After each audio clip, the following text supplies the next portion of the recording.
Assalamualaikum warahmatullahi wabarakatuh, sahabat Joyo Santri Adventure. Oke, kita akan membahas tentang daftar aliran sesat di Indonesia ya. Nah, ini daftar-daftarnya dan seperti apa mereka itu. Terus hati-hati ya memilih lingkaran pertemanan ya. Jadi lingkaran perkumpulan hati-hati karena eh, perkumpulan itu kadang kalau kita cuma ikut-ikutan tahu-tahu kemana nggak tahu. Nah, kalau di Indonesia yang jelas-jelas di Indonesia itu yang paling aman dan benar nyaman, yaitu Muhammadiyah atau NU. Wes dua itu di Indonesia itu. Atau kalau mau kalian di Salafi ya silahkan. Tapi yang terbesar itu dua ya, Muhammadiyah atau NU itu kalau di Indonesia itu. Jadi kalau berteman yang banyak teman ya dua itu. Memang perlu berteman itu harus. Karena apa? Kalau orang itu kok besar sendirian, tahu-tahu dia besar, dia mencari pengikut yang didapatkan sendiri, ya dia mendapatkan tahta lama-lama. Kalau sudah dapat tahta, dicuci, didoktrin anak buahnya, pengikutnya, jamaahnya untuk mendapatkan uang. Kalau sudah mendapatkan uang, nanti mendapatkan wanita atau sebaliknya. Itu akan seperti itu putarannya. Nah, sekarang kita lihat ya. Nah, aliran sesat itu seperti apa? Definisi aliran sesat ya. Ini menurut heresi menjadi padanan kata aliran sesat dalam bahasa Inggris. Kata heresi berakar dari bahasa Yunani yang mengandung arti pilihan faksi atau keyakinan dari penganut yang melawan. Irenasius, seorang uskup dan martir ya, yang memperoleh penghormatan sebagai salah satu bapak gereja perdana dan ahli Kristen, banyak pakai ini dalam risalah miliknya. Irenaeus menempatkan dirinya sebagai pihak ortodoks dan gencar memerangi ajaran yang berlawanan dengan ajaran atau dogma yang dinilai berwibawa. Dalam pemahaman tersebut, pandangan atau doktrin ini tidak cukup agama saja, tetapi juga pada filsafat, seni, politik, dan ilmu lainnya. Ya, jadi yang kebanyakan di agama di Indonesia ya. Kalau di luar negeri itu bisa seni, politik, macam-macam. Nah, ini jadinya agak ada opini yang non konformis kayak gini ya. Ininya pandangan yang bertentangan ya. Nah, baik itu di Indonesia kebanyakan agama ya. Berikut aliran sesat yang dilarang ya. Aliran sesat dilarang di Indonesia itu.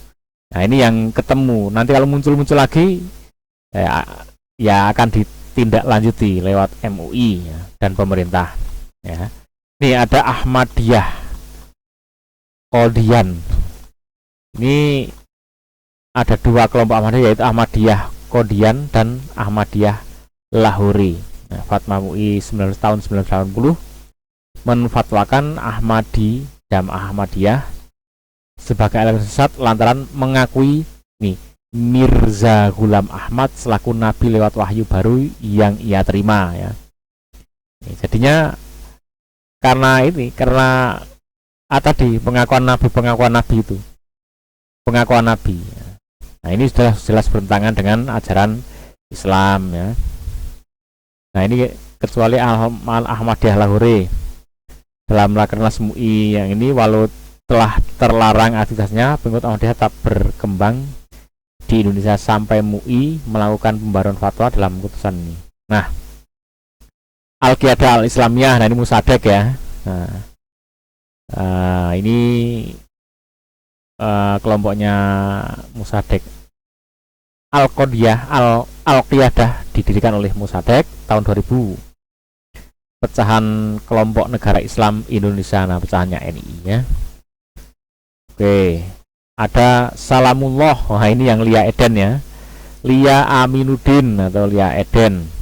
Ia mengaku memperoleh wahyu dari malaikat Jibril, luar biasa, dan menyebarkan aliran kepercayaan baru. Ajaran tersebut mengawinkan tiga agama samawi, agama langit ya, Islam, Kristen, Yudaisme, serta agama besar lain di Indonesia. Wah, godak gaduk ya.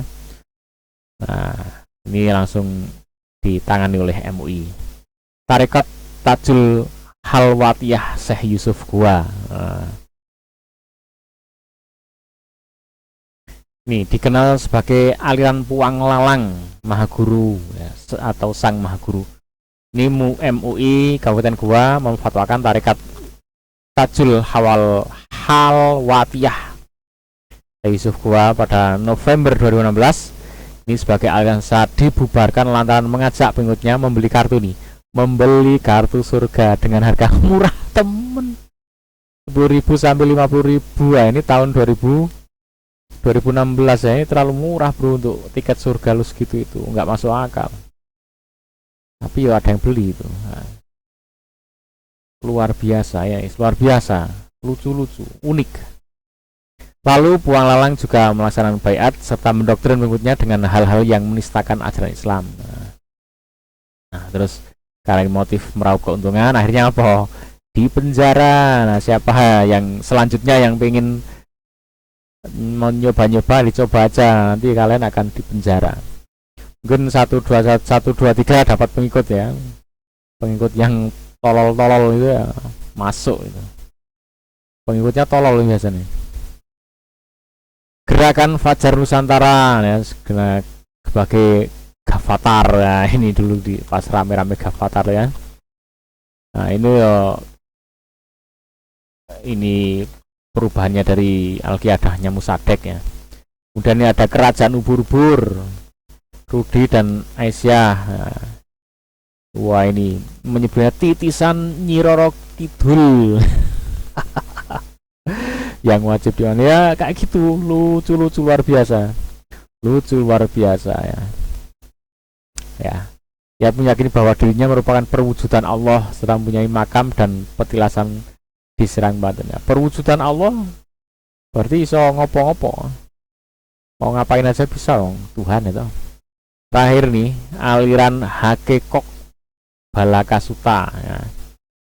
Ini aliran sesat ya, berdiri 2009 ya, dan didakwahkan melalui padepokan milik Kasrudin ya, Pandeglang ya. Nah ini nih, wah ini sempat dibakar karena melaksanakan ritual sesat, melanggar norma, kawin gaib dan mandi bersama tanpa busana. Nah ini udah aliran udah mengumbar atau melancarkan hawa nafsu syahwat ya. Nafsu syahwatnya yang tadinya dibendung-bendung, ajaran Islam kan dibendung, ditahan-tahan, yang bisa disalurkannya lewat yang halal, yang dinikahinya itu, yang sah seagama. Akhirnya kalau pengen di luar itu kan nahan. Nah, kalau di Islam nahannya itu menjadi ibadah yang luar biasa ya. Nah, kalau mau menyalurkan lewat jalur yang sesuai agama. Nah, jadi ini sepertinya kayak gini-gini masih akan ada lagi. Mungkin nggak muncul lah, nggak kelihatan, belum ketahuan karena itu biasanya skup kecil. Nah, pengikut dari getok tular dari mulut ke mulut itu kan biasanya dari ada semacam kesaktian ya, dia mungkin bertapa terus ketemu jin ya kan, perjanjian nanti kamu bisa ini itu bisa menyembuhkan, bisa apalah ya, bisa merubah uang dan sebagainya. Nah kalau sudah begitu nanti dia akan mendemonstrasikan ke orang-orang sekitarnya, kemudian yang sudah didemonstrasikan itu sudah terkena psikologisnya jadi pengikutnya. Nah, kalau orang-orang yang miskin itu biasanya diambil dari sisi ekonomi, dicekoi dari sisi ekonomi supaya mau menjadi pengikut ya. Kalau orang-orang yang kaya nggak bisa dicekoi lewat ekonomi, biasanya lewat tahta dan wanita karena hartanya udah punya kan. Nah kalau yang miskin dicekoi dengan kesaktian ya, dengan keajaiban dengan, nah itu akhirnya nanti akan ke situ-situ lagi.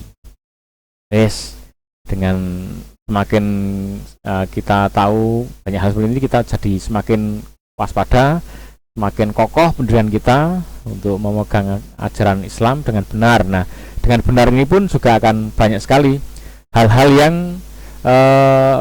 berseberangan berbeda pendapat.